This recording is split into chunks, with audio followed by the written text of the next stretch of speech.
Reason क्या है कि पीडब्ल्यूडी कैंडिडेट्स बहुत बड़ी संख्या में नीट एग्ज़ाम को क्वालिफाई ही नहीं कर पाते हैं। हम अगर डेटा को देखें हिस्टोरिकली, खैर मैं पिछले 2 साल का डेटा आपके साथ एक बार शेयर करता हूं। मैं तो आपको दिखाऊं कि नीट 2024 में जो टोटल रजिस्टर्ड पीडब्ल्यूडी कैंडिडेट थे वो 9,901 थे और उसमें से क्वालिफाई हुए सिर्फ 4,120। क्वालिफाई का मतलब है जो कम से कम मार्क्स होते हैं जो आपको लाने होते हैं नीट एग्जामिनेशन में कि आप एग्ज़ाम को पास कर सकें। और आपको जानकर हैरानी होगी कि 2025 में जो क्लोजिंग कट ऑफ था वो था क्या, तो वो क्लोजिंग कट ऑफ था आपका सिर्फ और सिर्फ 113 number OBC SC and ST के लिए। और अगर हम जनरल की बात करते हैं तो ये कट ऑफ और भी कम था, मतलब ये कट ऑफ था सिर्फ और सिर्फ 127 मार्क्स, मतलब ओबीसी एससी एसटी से कम नहीं था, लेकिन जनरल कैटेगरी के लिए 127 मार्क्स, और ये बहुत कम है for general category out of 720। तो 720 में से इतने कम मार्क्स भी 50% से ज़्यादा बच्चे क्रॉस नहीं कर पाते हैं। और नीट 2025 का डेटा भी एक बार बता दूं तो 9,167 बच्चों ने रजिस्टर किया, जिसमें से मात्र 3,673 बच्चे ही क्वालिफाई कर पाए।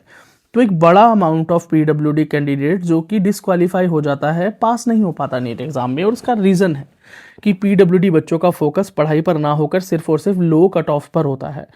वो कहीं ना कहीं ये पता लगा लेते हैं या कोशिश करते हैं और उन्हें पता चलता है कि सिर्फ उनको 150 नंबर पर, 140 नंबर पर, 130 नंबर पर क्वालिफाइंग कट ऑफ चेंज भी हो सकता है। 148 भी था 2024 में। पेपर इजी आएगा तो कट ऑफ बढ़ जाएगा, पेपर हार्ड आएगा तो कट ऑफ घट जाएगा, इतनी सी ये बात है। तो 150 नंबर पर कॉलेज मिल रहा है S C S T PWD को, 130 नंबर पर कॉलेज मिल रहा है।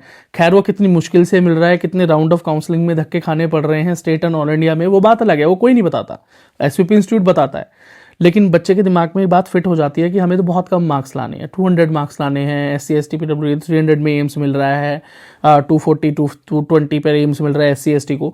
तो वो बात जब फिक्स हो जाती है तो उनको लगता है कि अब हमें मेहनत करने की ज़रूरत नहीं है, हम तो बहुत कम पढ़ेंगे, बहुत ही ज़्यादा कम पढ़ेंगे, इवन तुक्के भी मारेंगे तो हम पास हो जाएंगे।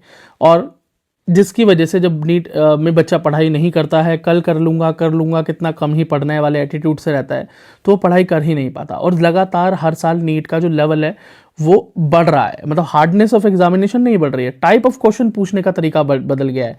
असर्शन रीजन आ रहे हैं, स्टेटमेंट बेस्ड क्वेश्चंस आ रहे हैं, मैच द फॉलोइंग आ रहे हैं, अरेंज द फॉलोइंग्स आ रहे हैं। ये इस तरह के क्वेश्चंस आप तुक्के लगा ही नहीं सकते, ये तो क्वेश्चन है, फिर ऑप्शन है, फिर ऑप्शन में भी ऑप्शन है।